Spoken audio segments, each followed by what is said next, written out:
Hey parents, this is another sensitive topic, so please put the headphones on or walk away from the children. Let's talk about how to prevent child sexual abuse. Number one, let's figure out what is the grooming process. The grooming process is when the predator makes it his business to manipulate you and your child, making you believe that they are worthy of your trust. And they do it by showering you and the child with gifts, offering so many different services, constantly being there for the child.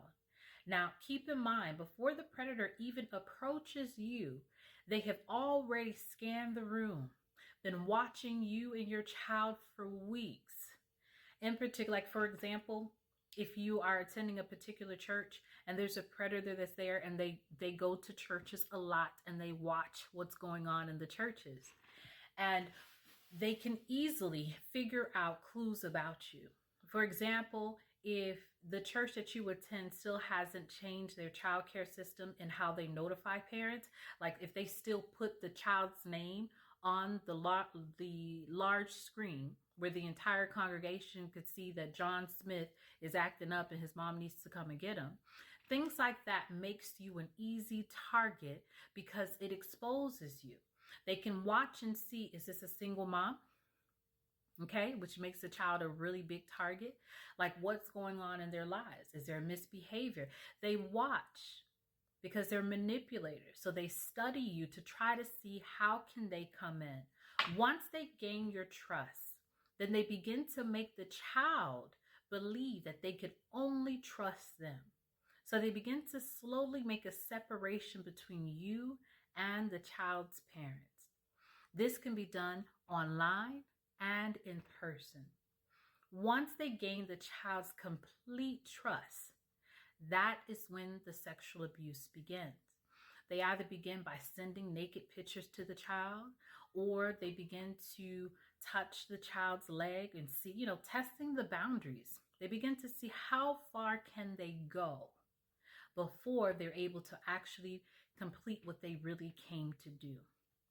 And a lot of times parents are like, well, how did I miss the signs? How did I not see it? Primarily because the predator did such a great job on grooming you that you could not see that there was something up with them. So how do you see it?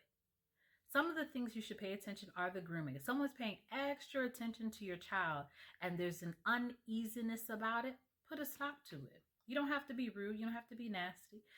Just be very gentle about it. If your child has a trainer, or coach whom you've hired to help them, attend the trainings, be active.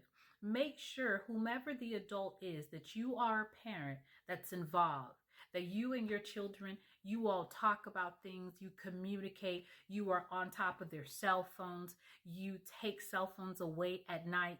Make sure that these other adults are aware that you are a parent who stays on top of what's going on with your child. Now, if you begin to see your child is hiding information from you or hiding their phone or become extremely angry when you get access to their phone, there's a problem and you need to investigate it immediately. If you find that your child has a secret phone that you knew nothing about, that's a scary situation. Find out very quickly who gave the child the cell phone. So parents, I'm reminding us in this tech-savvy world that we're in to be very careful with the cell phones. Do not allow your child to go to their rooms with their cell phones and their laptops. For what? If you cannot watch and listen and pay attention to what they are doing, what they're on, that is a problem. If they are on games that have chats, be very careful with that, because as innocent as it may seem, predators use those chat boxes and pretend like they are children to communicate with your child. And I know sometimes parents are like, oh, my daughter tells me everything. I don't have to worry about that. Mom, dad, be watchful. Be careful. I once asked our pediatrician, well, when does she think a child should get a cell phone? Her response, she says, when you are ready For your child to stop being a child, give them a cell phone. So if your child is 7 years old, 8 years old, 9 years old, why do they have a cell phone? Who are they talking to? Do they have access to the internet? Is it an old school flip phone? Like what restrictions are in place to protect your children? Because these predators are working day and night to gain access to your children. So you have to be extremely vigilant and pay close attention to the behaviors of your children to realize if something may be wrong. Now, if you think there's a situation where your child might be being groomed or something has already happened, please contact the authorities. They know how to process, and don't go in there asking your child 10 million questions. Don't do that.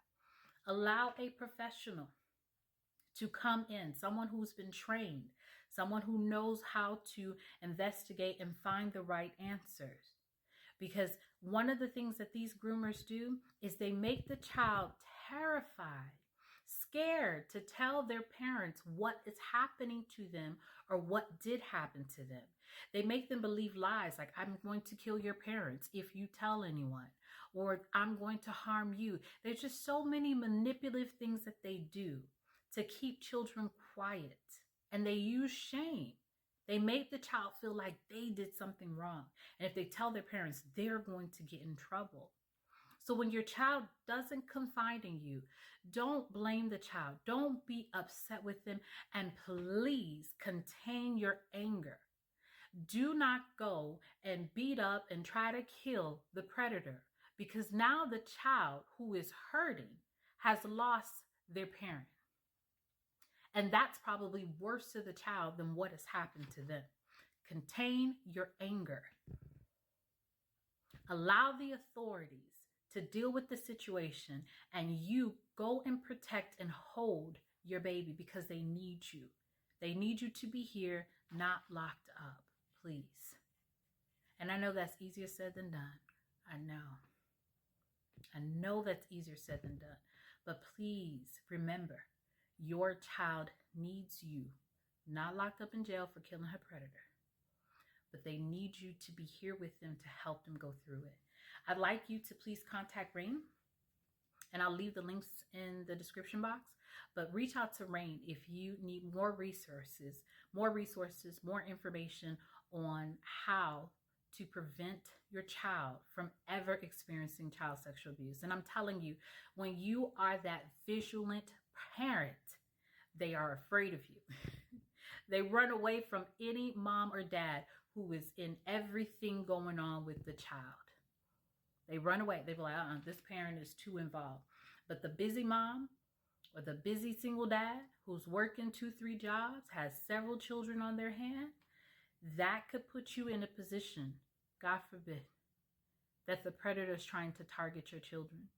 But even though you're doing it by yourself, you still can be very vigilant and be very watchful.